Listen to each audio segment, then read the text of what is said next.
Olá, amigos. Dando continuidade, vamos falar sobre os pronunciamentos do juiz. Então, temos os despachos, decisões interlocutórias e sentenças. Galera, é o seguinte: os despachos são os atos processuais praticados pelos juízes em que eles deferem ou indeferem um pedido feito por autores e réus, ou por ambos ao mesmo tempo. Então, quando uma das partes ou ambas as partes solicitam algo para o magistrado, ele precisa decidir sobre o que foi pedido. Então, essa definição ocorre por meio dos despachos, quando ele defere ou indefere. Deferir significa conceder. Indeferir significa negar. Já as decisões interlocutórias são todas as decisões praticadas pelos magistrados que não sejam sentenças. Então, tudo aquilo que é decidido pelo magistrado, desde a propositura da ação até antes da sentença, são decisões interlocutórias. O que não for decisão interlocutória será sentença. Imagine a seguinte situação. Um casal, numa ação de divórcio, também disputa aí a guarda do filho. Imaginem que a mulher propôs a ação de divórcio contra o homem, o seu esposo, seu ex-esposo, né? Ou esposo de direito, mas não mais de fato. Ambos disputam ali a guarda provisória do filho, além da ação de divórcio. A mulher pode, no início da ação, pedir como uma tutela provisória a guarda do filho. O magistrado precisa decidir com quem vai ficar o menor, se com o pai ou com a mãe, no início da ação, até que venha a decisão final, a decisão definitiva. Essa decisão concedida lá no início do processo, chamamos de decisão interlocutória. É quando o juiz decide com quem vai ficar a guarda provisória do menor. Nada obsta que ao final ele mude. Tire da mãe, transfira para o pai, ou tire do pai e transfira para a mãe. Mas toda decisão que não é sentença, que ocorre no meio do processo, durante a propositura da ação, até a fase anterior à fase de sentença, então serão decisões interlocutórias, porque elas acontecem no íntere do processo, ok? Já as sentenças são as decisões que põem fim ao processo. O que acontece é que as sentenças podem ser definitivas, são as decisões que definem o mérito, elas, além de pôr fim à ação, elas definem o mérito, foi possível julgar a ação. Mas elas podem ser também terminativas. São decisões que põem fim ao processo, que terminam o processo, portanto, terminativa.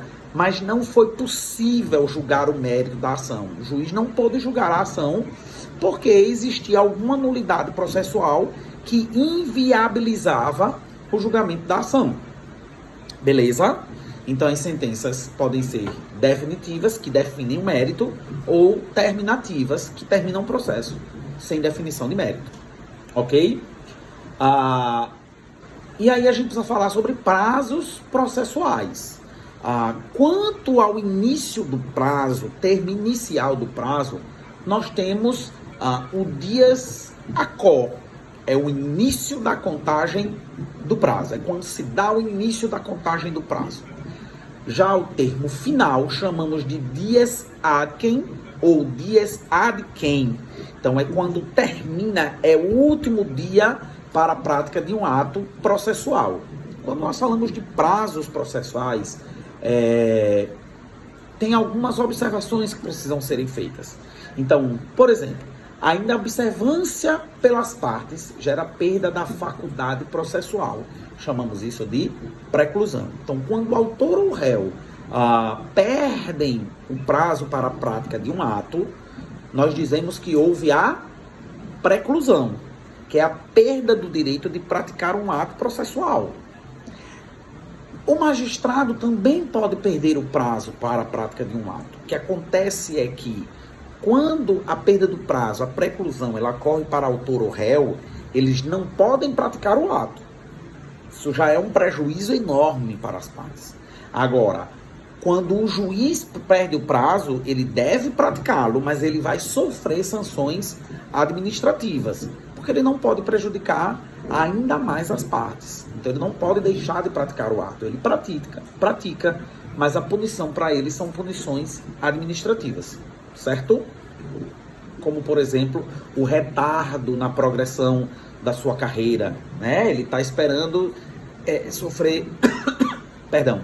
Ele está esperando sofrer uma promoção por antiguidade ou por merecimento. Então, uma forma de puni-lo administrativamente é retardando essa promoção. Beleza? A regra a regra para o Código de Processo Civil é o prazo de 5 dias, quando o outro não for fixado pelo juiz ou determinado por lei. Então, essa é uma regra, pessoal, que comporta N exceções.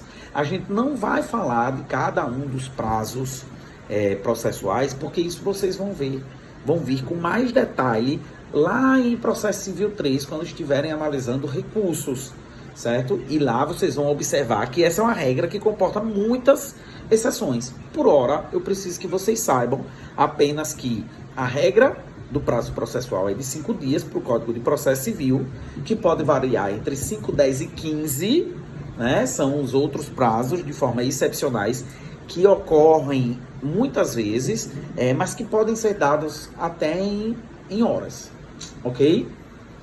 Em caso de omissão, pode o juiz fixá-lo. Esse ponto eu chamo a atenção. É que o seguinte, pessoal, lembra lá no iniciozinho da nossa aula que eu disse, galera, vejam só, às vezes o Código de Processo Civil, ele silencia, como foi, por exemplo, lá no início da aula eu comentei com vocês, o Código de Processo Civil, ele não menciona qual o horário de funcionamento das varas, dos cartórios, dos tribunais de justiça de cada um dos estados. Porque ele, enfim, abriu mão de legislar sobre essa matéria e delegou aí para os tribunais de justiça. O mesmo acontece aqui. Tem prazos que o Código de Processo Civil não faz previsão. Por quê? E isso não é um equívoco do Código de Processo Civil, não é um equívoco do legislador. Isso acontece de forma proposital, porque tem nuances processuais que cabem a cada processo.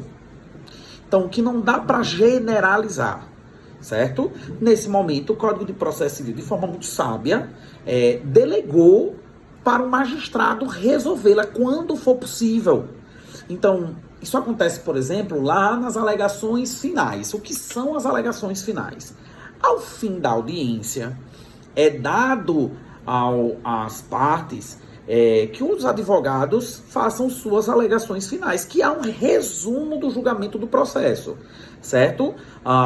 É um resumo mesmo, né? Sobre tudo que foi trazido ali na peça inicial de cada um deles, petição inicial do autor, contestação para o réu, sobre a sua matéria de defesa, acusação, as provas juntadas nos autos, para que o magistrado, quando for analisar o processo, lá na fase de sentença, possa ter uma visão rápida do que foi o julgamento daquela ação. O que acontece, galera, é que nem todo processo é um processo simples. E nem todo processo é um processo complexo.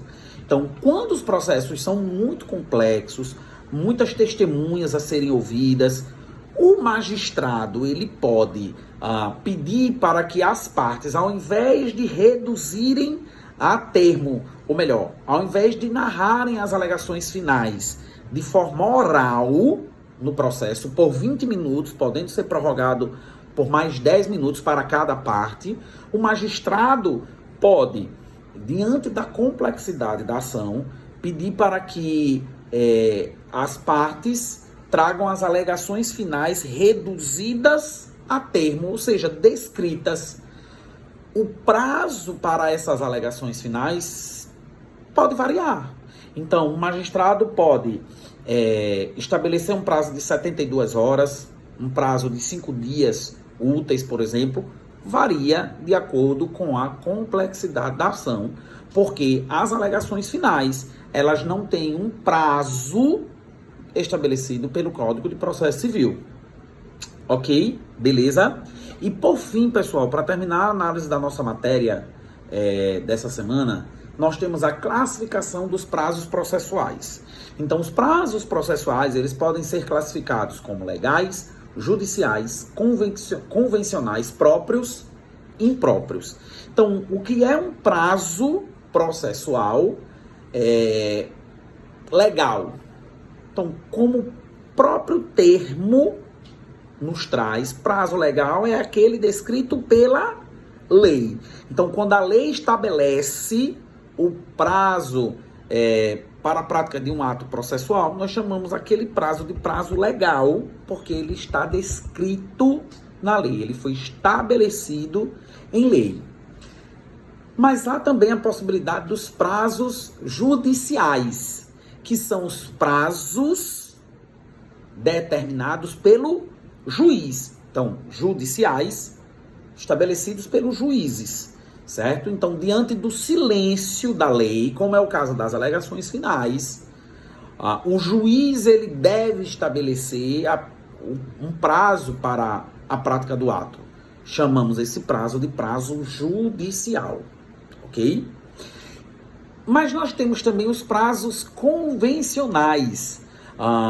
Por exemplo, no caso das alegações finais, que não está estabelecido na lei, quando reduzidas a termo, né? Quando dá necessidade de serem reduzidas a termo, o Código de Processo Civil delega esta função para o magistrado, mas o magistrado ele pode abrir mão do direito de estabelecer o prazo e solicitar gentilmente para que as partes convencionem um prazo ali que elas entendam ser um prazo suficiente.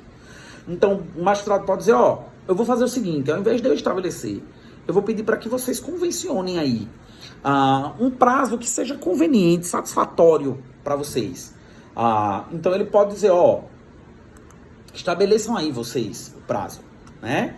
Prazo que seja interessante para vocês. Então, é um prazo convencional. É um prazo que foi acordado, convencionado pelas partes, certo? Nós temos os prazos próprios, são os que devem ser cumpridos pelas partes. Então, advogados, tanto de autores quanto de réus, têm prazos próprios. São prazos pré-estabelecidos que devem ser praticados pelos advogados. Já os juízes e serventuários da justiça nem sempre têm prazos pré-estabelecidos. Então, dizemos que são prazos impróprios, que são prazos que devem ser cumpridos por juízes e seus auxiliares. Ok, pessoal? Espero que a aula tenha sido satisfatória. Espero que a gravação tenha ficado legal. Eu não tenho a menor habilidade, a menor intimidade com internet, com celular, enfim. Mas espero que essa aula tenha ficado um pouco melhor que a aula da semana passada. Eu tentei quebrá-la menos, foi uma única vez, né, nessa aula. Eu acredito que a partir da próxima semana nós já vamos estar operando numa plataforma única que foi adquirida, que estava para ser adquirida pela faculdade, né? Então, espero que nos encontremos nessa nova plataforma na próxima semana, mas se não for possível, estaremos aqui gravando a aula para vocês e ficando à disposição de vocês para tirar dúvida. Espero que vocês participem mais, hein? O pessoal da noite não mandou dúvida, o pessoal da manhã estava lá tirando dúvida. Gostei, continuem, mantenham assiduidade, mantenham foco, é importante para nós neste momento. Beleza, pessoal? Agradeço a atenção de vocês. E até a próxima.